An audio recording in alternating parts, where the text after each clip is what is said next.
Well, hey there, and thanks for joining us for The Weekly Grind, a podcast where we work out the topics that shape and influence culture, community, and church of today from a biblical perspective. My name is Ben, here with my pastor and good friend Chip. He's the lead pastor, and I'm the worship pastor here at the Napoleon Church of the Nazarene. Today on the podcast, we have on Dr. Erik Belcher. He is the superintendent here at Napoleon, and he's had a busy summer and joined us to talk about back-to-school plans for the fall at NAS as they try to navigate what seems like daily changes in requirements, guidelines, and regulations. This is The Weekly Grind. All right, well, Chip, we have a fun conversation today with a friend of ours in the community, and we invited him in to talk super timely with everything going on, and it's Dr. Erik Belcher. Congratulations on that as well. Thank you. And, thank you.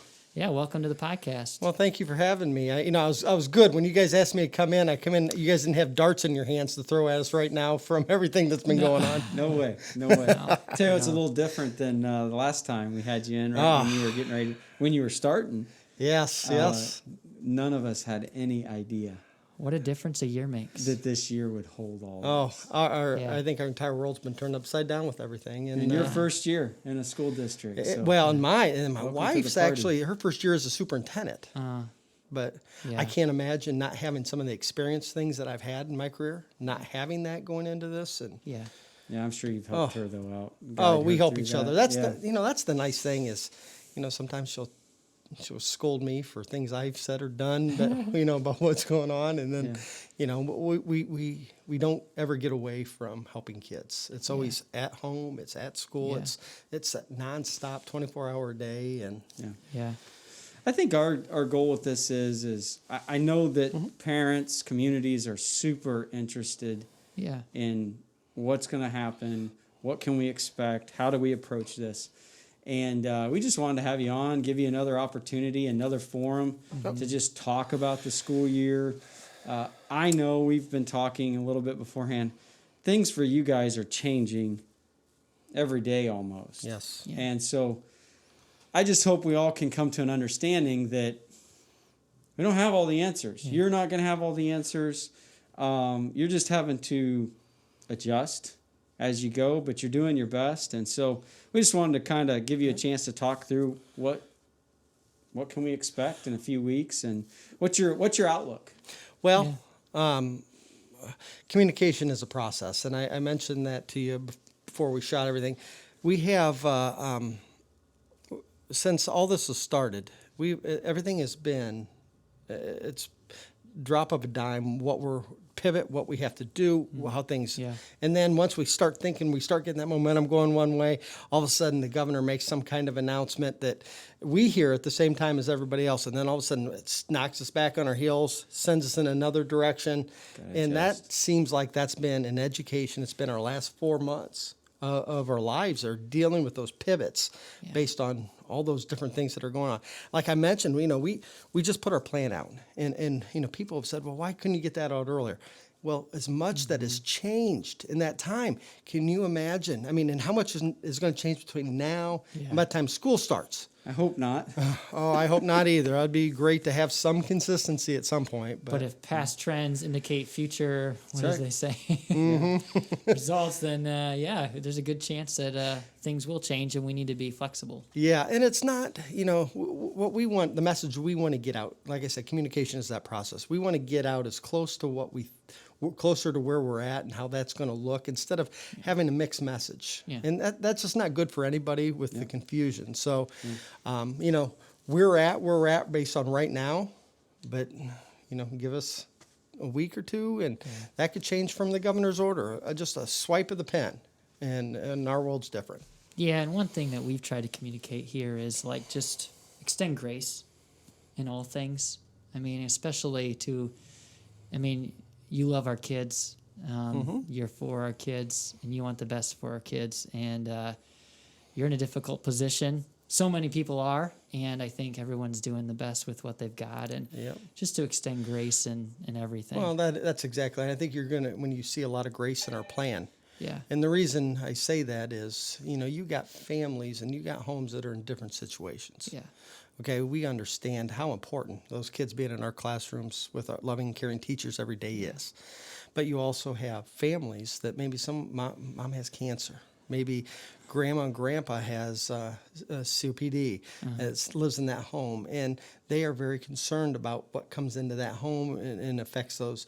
So with our plan, what I think is great is we give that opportunity for parents to send their kids back in a safe and loving environment that we're bending over backwards to make it as safe as we can. Yeah. And then also offering to provide that online instruction for those families. So as parents, I don't think, you got choices. We got choices right now based on what your family's needs are. And, I'll tell you, on 27th, when those kids start coming back in, I can promise you I will see a lot of smiles.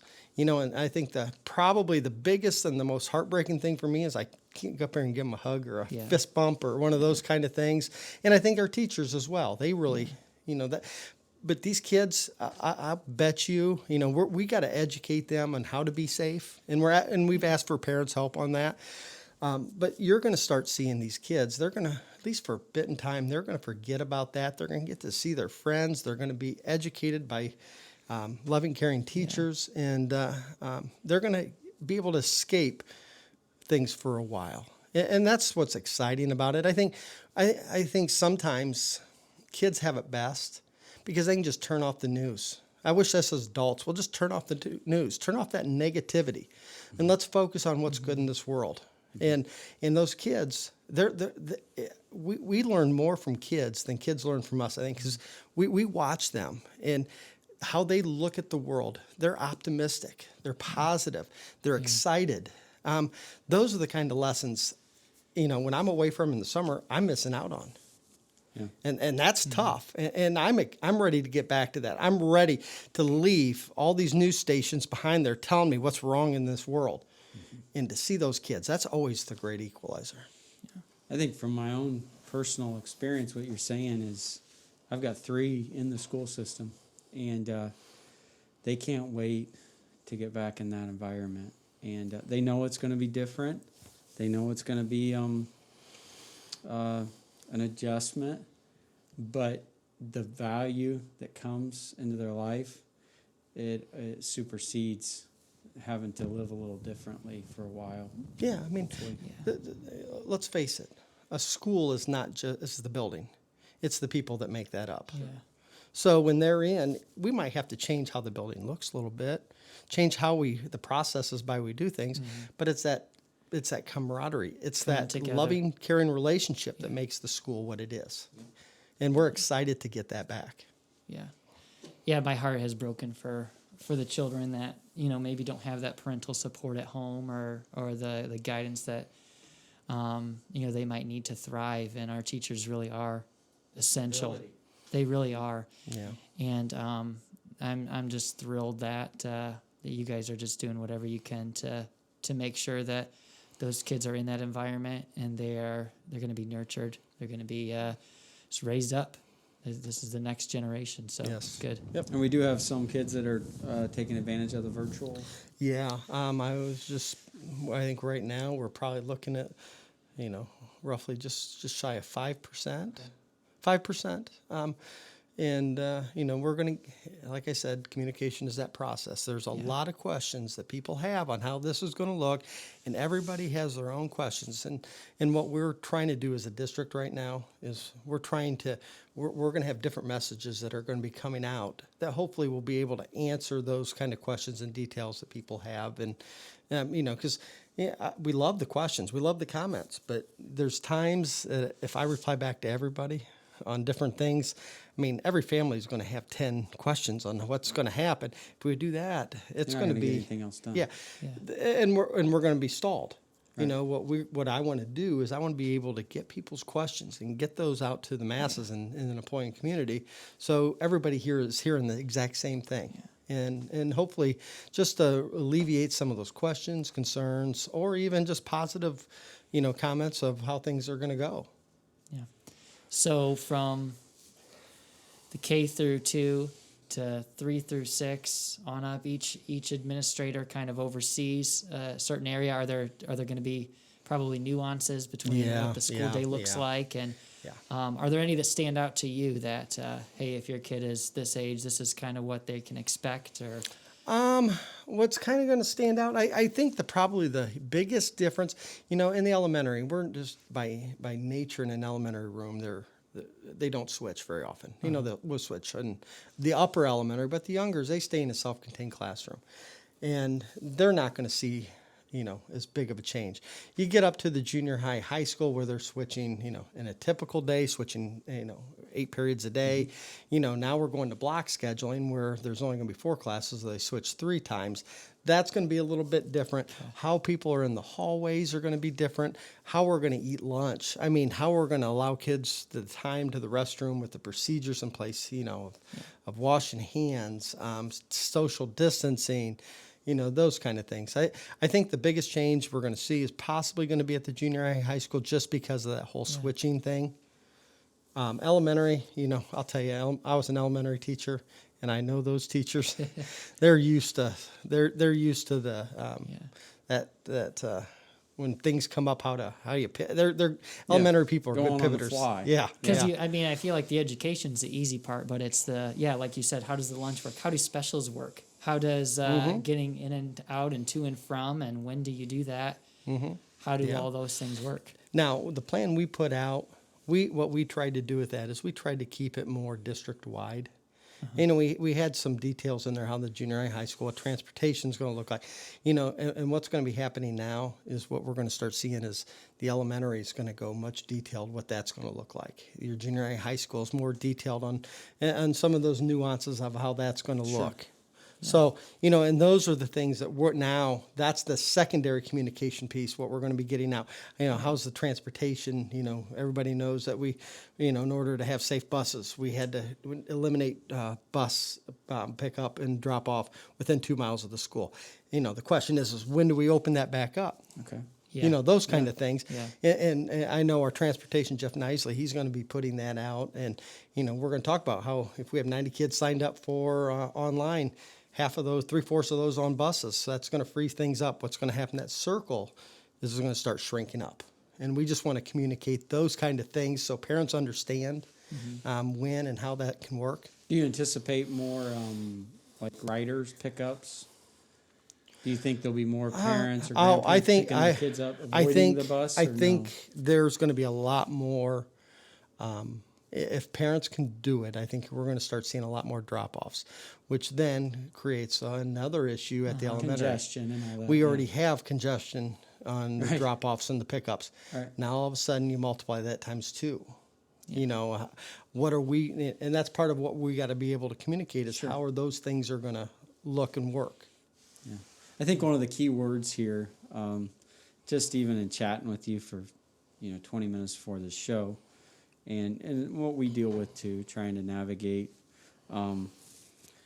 Good communities are patient with one another. Yeah. And believe and think the very best of one another. And we know our school district, we know the administration, we know the teachers. We have a lot of teachers in this church. And they're great people. You guys are wonderful. And you are going to do your very best. Yep. And we just need to keep that at the forefront. Yeah. That they're not waiting on purpose or just trying to.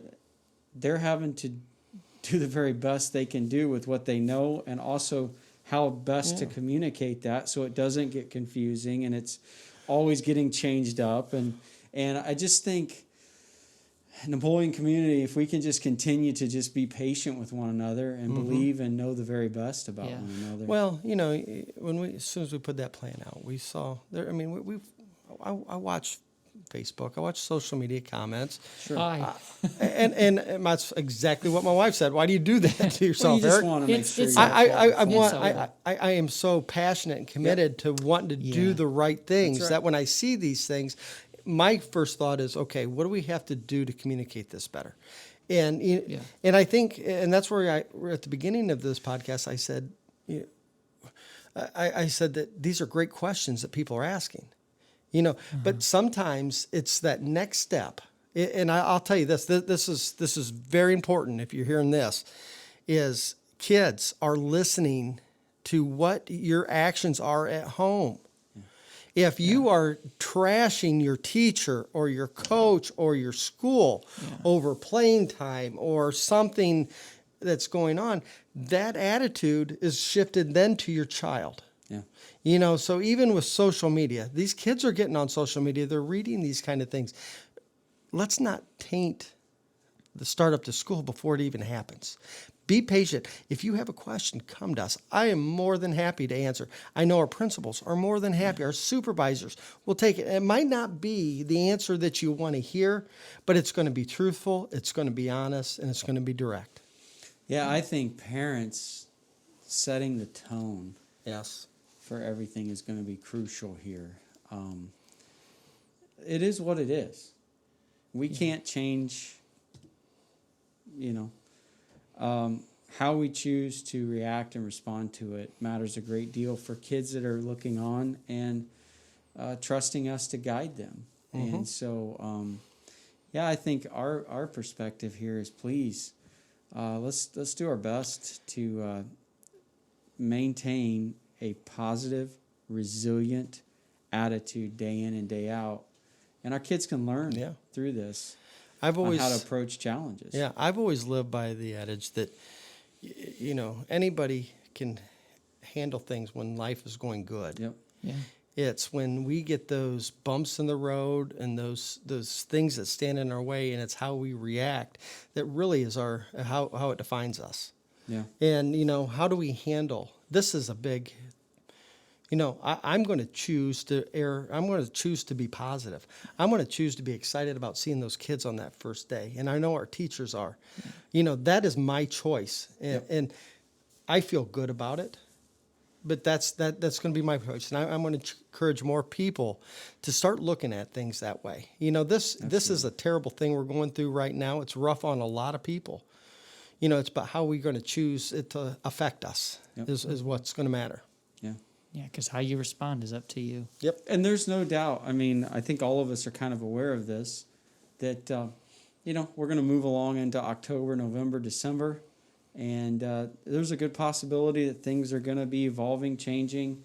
And again, how we respond, react to that. Our kids are watching us. Yes. And just a lot of patience with you guys, that you guys you're having to navigate through all of it. I mean, you were just sharing with me and I don't know if this is a big deal, but you were sharing with me that like a lot of times when I'm sitting down watching a press conference at 2:00 in the afternoon, you're hearing it for the first time. Oh, yeah. Just like I am. Well, you don't have any advanced information. You're having to react also. No, it's kind of funny because as soon as the governor says something, the one thing that I will say is amazing is the camaraderie with other superintendents throughout Northwest Ohio. We're on text groups together. We're nonstop. So as soon as that press conference happens, boop, beep, beep, beep, beep, blowing up everything. What's going on? What are we going to do? So yesterday's press conference where masks were required. A lot of districts were recommended. So they're changing their plans right now as we speak on what that's going to look like. Yeah. Ours was already there. So this one doesn't affect us. Good. Right. But that's always something that's interesting is, yes, you're exactly right. Those press conferences, it's like Wild West. We want to go out and watch the duel in the street. Yeah, we want to sit in the streets like everybody else and watch. Well, I mean, we're definitely a people of hope, and we're confident, and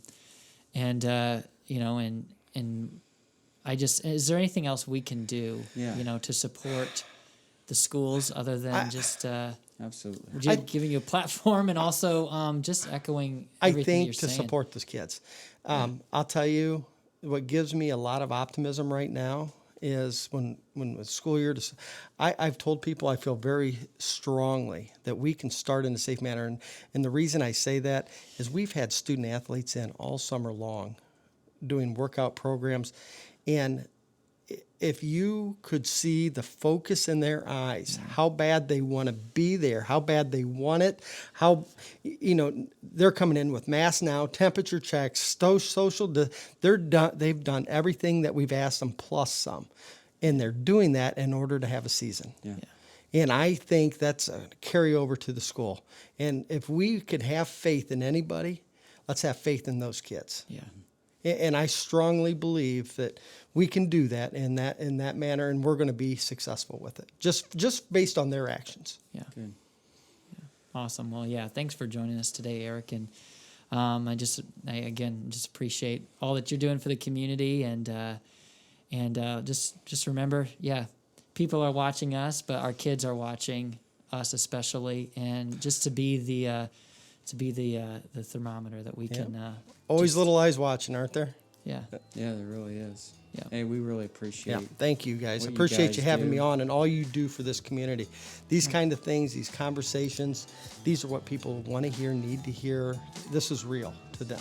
And it creates that all-in environment, right? It does. Like churches, schools, businesses, all pulling the same direction, getting through something like this. Yes. Yeah. Awesome. Together we're stronger. That's right. Always. Thanks for all you do. No, thank you very much.